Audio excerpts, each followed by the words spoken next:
Hello and welcome back to the channel, and we are here with a video that's going back to the very beginnings of this channel, and we are doing a trailer breakdown for a Harry Potter game, but this time it's going to be for the new Quidditch Champions game that's coming out very soon. I'm very excited to deep dive into this trailer with you and see how many secrets we can find. Now I've split this trailer breakdown into a few sections. First of all, we're going to go all the way through the trailer, just noticing the main things that we can spot. I'm going to break down the rest of the video into a few specific sections, and that is going to be a gameplay breakdown, a character customization breakdown, and then a locations breakdown. If you're interested in anything Wizarding World, then you are in the right place. On this channel we do theories, we do trailer breakdowns, and we also cover anything news wise in the Wizarding World. If that sounds like something you're interested in, then of course hit that subscribe button. Don't forget to give this video a like, and please leave me a comment about this video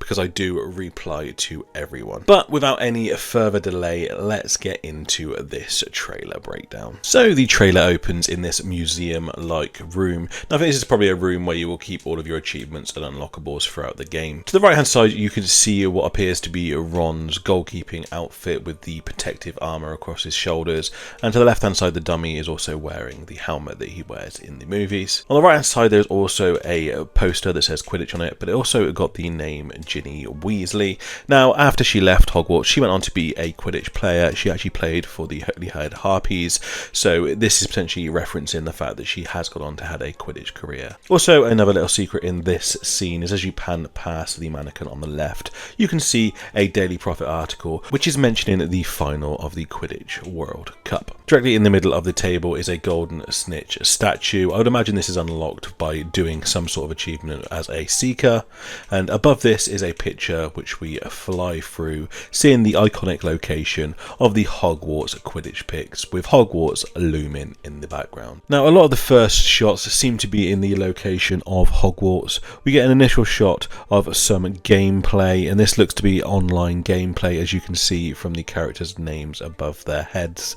After that we then fly into a different stadium, and this appears to be the stadium that was used for the Quidditch World Cup in the Goblet of Fire. As you can see there was lots of flags around the outside of the arena, and these appear to be in different colours for the different countries that would compete in the Quidditch World Cup. We do get some more shots of this later on, and I will break it down fully when I talk about the locations. Following this scene we turn back to Hogwarts, and it looks as though this is a different time of year. I don't know if the elements of the weather will have an effect on the actual gameplay, but this appears to be winter, and we do get some shots that look like it could be during the rain.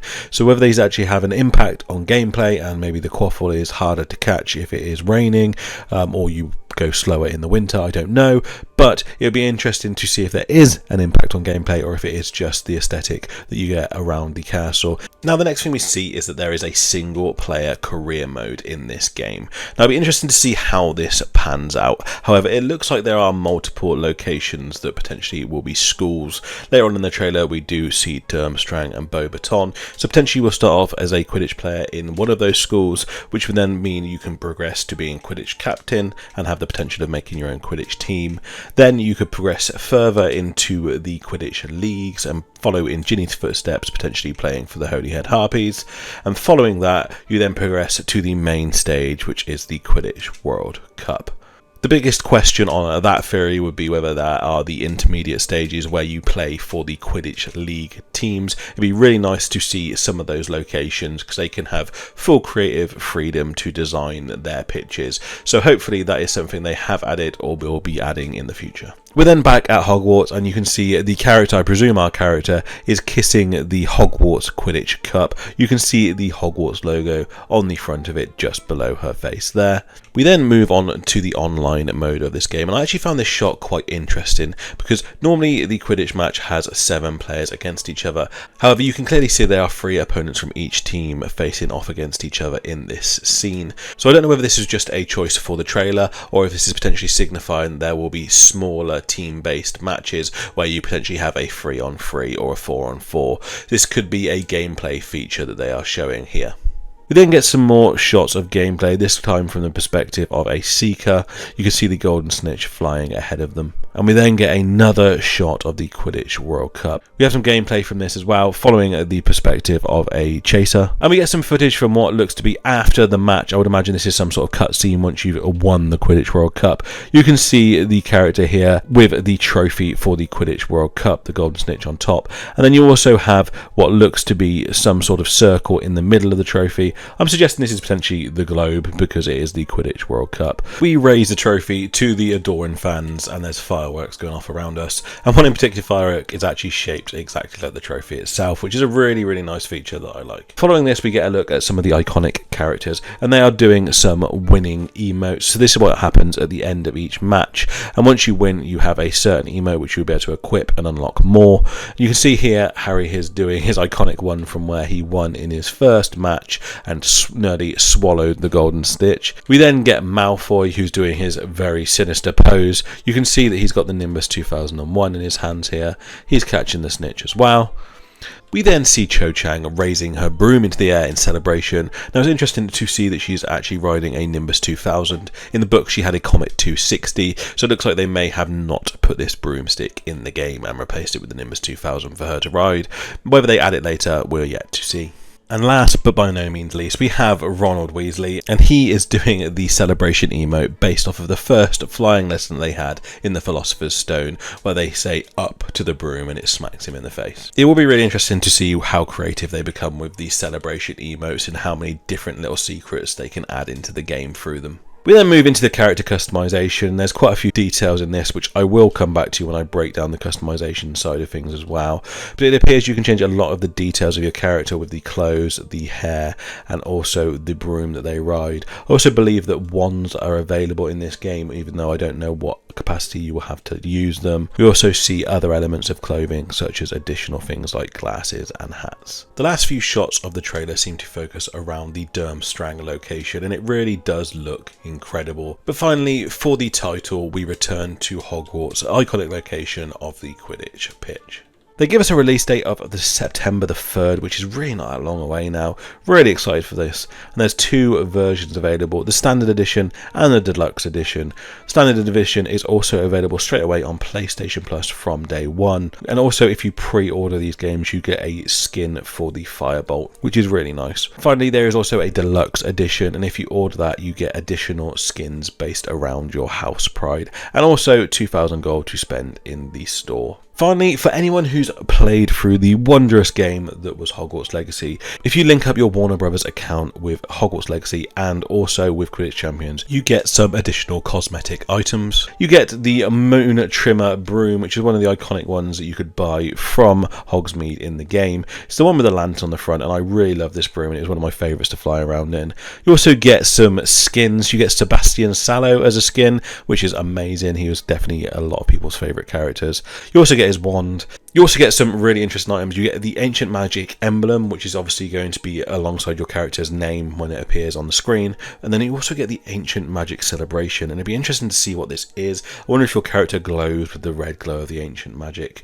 But yeah, it'd be really interesting to see exactly what this is and how they're going to implement it in the game and exactly what it's going to look like. But I do love the fact that they are having a crossover with these games, and there is things to be gained from having both. So let's break down the gameplay, and for those of you who don't know, Quidditch is the sport in the wizarding world. On each team you have 3 chasers. Their role is to play with the red ball, which is called a quaffle. They have to pass the ball between themselves and try and get it into the 3 hoops at the other end of the pitch. And there is a keeper that protects those rings. You then also have 2 beaters. There's 2 additional balls that they will follow around. These balls are quite lethal and will try to knock players off of their brooms.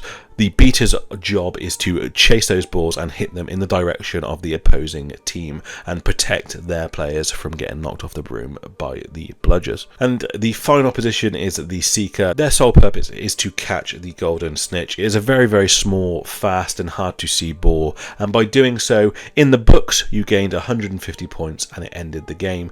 Most of the time the 150 points was enough to win the game for you, however it wasn't always the case. So in this game they've removed the 150 boundary and the ending of the game. The game lasts for a certain amount of minutes each time, and you can see this at the top of the screen in the middle here, and then catching the snitch means that you gain a higher points advantage for your team. So you get 10 points for the goal and you will get a higher number of points for catching the snitch, which does give you a sizable advantage. However, it doesn't completely make the role of the other players obsolete like it does in the books. So we don't get a look at all of the roles in this trailer, but we do get a good idea of what they're going to be doing and some of the gameplay elements for them. The first one and the main one that we see are the chasers. You can see the opposing chaser here with the triangle symbol above their head, and also you can see the teammate chaser further down the pitch with the triangle on their head as well. The character with the red above their head has the quaffle in their hands, and you can see the tackle animation here as you steal the quaffle from them and then continue on up the pitch. You also get to see it in this clip here. A bit later on you can see the shooting animation. As they approach the goals and aim, you can see that you can aim at one of the 3 hoops. The keeper will be able to move between these 3 hoops, and they can do it very quickly in a sideways motion, and it'll be your job to try and trick them into diving in front of the wrong hoop before you take the shot. As you can see in this clip, the keeper wasn't quite fast enough and the chaser scored a goal. You can pass between teammates, however it is not shown in this trailer. It is a good way to ensure that you don't have the ball stolen from you and make your way up the pitch more quickly. You do actually see another gameplay mechanic for the keeper role a bit later on in the trailer in the Quidditch World Cup scenes. As you can see, the chaser here is flying forwards towards the goalposts, and as you see them flying forwards, this blue circle appears above them. Now this is the responsibility of the keeper when the ball is not near their goals to put these hoops in front of the chasers, and by doing so you can see that the character's broomstick tail illuminates and their speed increases. This allows them to get down the field a lot quicker. The opposing keeper can actually also put down these trails for the defending chasers to gain ground on the attacking chasers and help defend their own goals. Now, the one role you don't really see a lot of in this trailer is the beaters. They have to chase it around the bludgers and hit them in the direction of enemy players. Once you get close to a bludger, it will circle around you, and then you have time to fly around, find the target and aim and hit it in their direction. You can also make the bludger boost quicker if you've got a certain stat available. And finally, the role that Harry had, and that is the Seeker. And as you can see here, the golden snitch is flying around the arena, and there are these gold circles that appear at certain times after you've followed it for a little while. You have to follow it around. It doesn't always produce these golden circles, and it is only when you get close that they do, and these provide a speed boost element, and it is your role to nudge the opposing chaser out of your way to stop them from getting the speed boost and allow you to get closer to the snitch.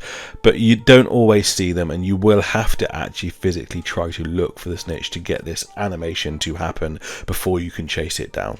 Okay, so now let's have a look at the customization for your character. As you can see, the customization screen is in this locker room area. I really like some of the details in the background. You got the Daily Prophet cutout from Bulgaria versus Ireland, which is what you saw in the Quidditch World Cup final in the Goblet of Fire. And you've also got this wardrobe behind. And I really like the design on the top where you can see the details of the 3 Quidditch hoops above it to show that it's a locker room location for the Quidditch pitch. There also appears to be a pair of binoculars. I wonder if these are omnioculars that Harry used at the Quidditch World Cup in the books. So the first thing of note when looking at the customization items is there is a rarity scale. As you can see here, some items will be common in grey, uncommon in green, rare in blue, epic in purple, and legendary in gold. So far, all of the legendaries that we see in the trailer appear to be the items you get from getting the deluxe edition, which are the Hogwarts house robes. The second thing of note is some of these items have to be bought. As you can see here,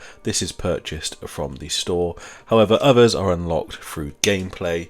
As you can see here, these items are unlocked by increasing your career level, and this item here is unlocked by doing a specific challenge within the career mode. In regards to customization, it appears that you can change a lot of the visual elements of your character. The majority of these are clothing.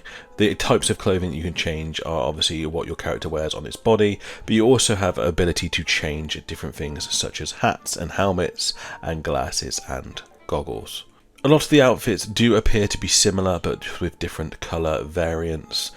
Don't know whether this is going to be a trend across the whole of the game or whether it is just specific to this one outfit and you have to unlock it specifically. If there is going to be a battle pass system in the game, these outfits will grow as the time goes on.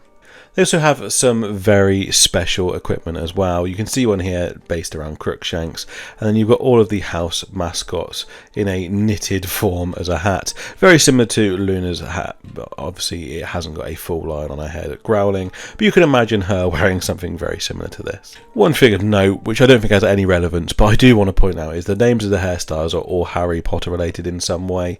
So you've got this one, which is the Quill. You then got this one named after the Mirror of Erised. You've got Wolfsbane, which is a well-known potion, and Belladonna, again, another well-known ingredient used in Harry Potter. There's lots of different ones throughout this trailer, and it'd be interesting to see how many different things like this pop up in the game. Now, the other elements that you can customise are your broomstick. I believe you can customise the look of the broomstick, the type of broomstick that you're riding, so you could potentially pick a Firebolt or a Nimbus 2000, and also the design of that specific broomstick as well. So you can change the colour of the tail or the colour of the handle. You can also change the colour of the trail coming from it, and there is also customisation elements that will be around the animation when you score a goal and also the animations when you win the matches. One of the things that we don't see is the fact that you can actually customise your wand. I don't know what effect the wand has in gameplay and if we can use it at all, but one of the features, as said previously, is Sebastian's wand, so it'd be interesting to see how they actually work within the game. As well as cosmetic customization, you can actually customize the broom by the looks of things. As you can see here, this particular Firebolt is a level 1 and you can upgrade it. I do not know what this symbol is, but I'm presuming it will be some sort of reputation type system. So the more reputation you get, the more you can upgrade your broomsticks. As you can see here, there are 3 different categories that you can upgrade. This will be speed. I would imagine this will be very relevant for roles such as chasers or seekers. Durability, again, this may be quite relevant if you're a chaser, as you tend to get attacked a lot by the beaters. However, I think this potentially may be quite useful if you are a beater as well, potentially able to do more damage with the bludgers and that type of thing. And then the agility, again, I think would be beneficial with the chasers to be able to dodge incoming tackles, but also in regards to the keeper, potentially allowing you to dive quicker to get the ball from the goal to stop goals going in. So these are potentially items that you will need to vary depending on which role you are looking to be playing at that time. And finally, on to the locations that we see in this trailer, and we actually get 4 very specific locations that we see. The first one is obviously the Quidditch pitch with Hogwarts in the background. This Hogwarts seems to be more based off of the movie Hogwarts as opposed to the Hogwarts Legacy Hogwarts. You see a lot of the very familiar features with Gryffindor Tower, Ravenclaw Tower, and also you can see from this angle here the Owlry in the background as well, which is completely detached from the school itself. While sticking on the theme of schools, we also see the 2 other wizarding schools that were featured in the Tri-Wizard tournament. This is the first time we've actually seen them in any other medium other than the books, so it's really interesting to see their designs. First, we will take a look at Durmstrang, because to me this is the most interesting design that we see throughout the game. As you can see here, in the background is the iconic Durmstrang ship that they are arriving in the Goblet of Fire to attend the Tri-Wizard tournament. I'm not entirely sure how well this stadium is suited to watching Quidditch. There doesn't seem to be many locations for spectators to stand. However, I do absolutely love the design of the stadium, and the aesthetic matches what I pictured Durmstrang to look like. In the background you can see lots of cliffs, and it looks to be far north, as we know the location is in the books.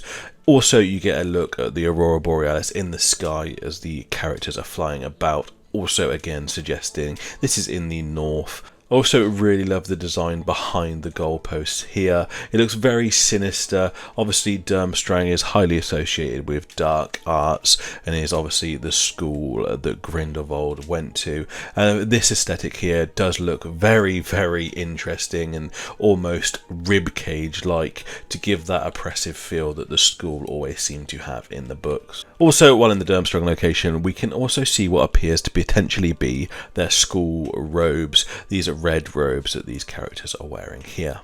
We only get a very short glimpse of the Beauxbatons Academy. However, the design of this is exactly what you picture it to be from the description in the books. In the background you can see the French Alps. As we know, Fleur Delacour was French and spoke in fluent French in the books, so you can see the French Alps, and it obviously puts them in those locations there. Obviously the weather appears to be a lot better here than it does in most of the other locations due to the altitude that they are. Again, a lot of the designs are very pretty and floral, and it does just match exactly what you imagine it would be. There's also the school crest of the B for Beauxbatons just above the seats here. Unfortunately, in Beauxbatons we don't see any actual gameplay, so we don't get any idea as to what their robes will look like. And the final location we get to see is the arena that Harry visited in Goblet of Fire when he went to watch the Quidditch World Cup. And this design of it is just absolutely fantastic. I really do love it. Either end there is a giant quaffle suspended in mid-air above the hoops at each end. To the left hand side you can see the commentary box here. You also get a better look at it in this clip here. This is where Harry sat when he watched the Quidditch World Cup. And all around the arena you can see the different coloured flags which would symbolise the different nationalities that were competing in the World Cup. It's just really interesting to see. As we are robbed in the films from actually watching the Quidditch World Cup final, it'd be really nice to be able to fly around this arena. So there you have it, that was my breakdown of Quidditch Champions and the gameplay trailer they have just released. Let me know in the comments down below if you think I've missed anything. Let me know what you think of any of my theories, or just leave me a comment, because as I said, I do reply to everyone. I know I've been away for a very, very long time, and it's just because I haven't had time with my personal life to be able to do these types of things. And also, I was in a little bit of a location where I didn't know where I wanted the channel to go after the massive event that was Hogwarts Legacy releasing, and then there wasn't a lot of things going on in the Wizarding world. I did not know the direction I wanted the channel to go, and then things in my personal life just got very crazy, and I didn't have time to be able to make the videos that I wanted to make, or at least put in the effort that I like to put into these videos to make sure that I'm covering it in as much detail as possible. So I decided to take a break. However, with all of the new Wizarding World things that are coming up, I am looking at starting the channel again and moving forward with first of all obviously the trailer breakdown, and we're going to cover up everything to do with Quidditch Champions as it pulls up to the release date. And also there's lots of news around potential parks that are being made in the UK and also in America. There's also some new experiences in Harry Potter that is coming out as well, and of course we have the massive news of the HBO series, which should get more and more information as the rest of this year goes on. So we're going to be covering that all on the channel. Please, as I said, don't forget to hit that subscribe button if you're interested in anything Wizarding World, because we are a channel here that does cover everything to do with the Wizarding World. And I just want to say a massive shout out to everyone who has watched my videos in the time that I've been off. I really do appreciate the support and all the comments that have been left in that time. I will get to these comments. I've got a backlog to get through, but I will reply to everyone, I promise. I do love engaging with you, and that's a reason why I love doing this channel. But this video is already long enough as it is, and thank you so much if you stuck it out until this part of the video. But that is it for this one, and I really do hope that you enjoyed this trailer breakdown, and I also really do hope to see you in the next one. But until then, mischief manage.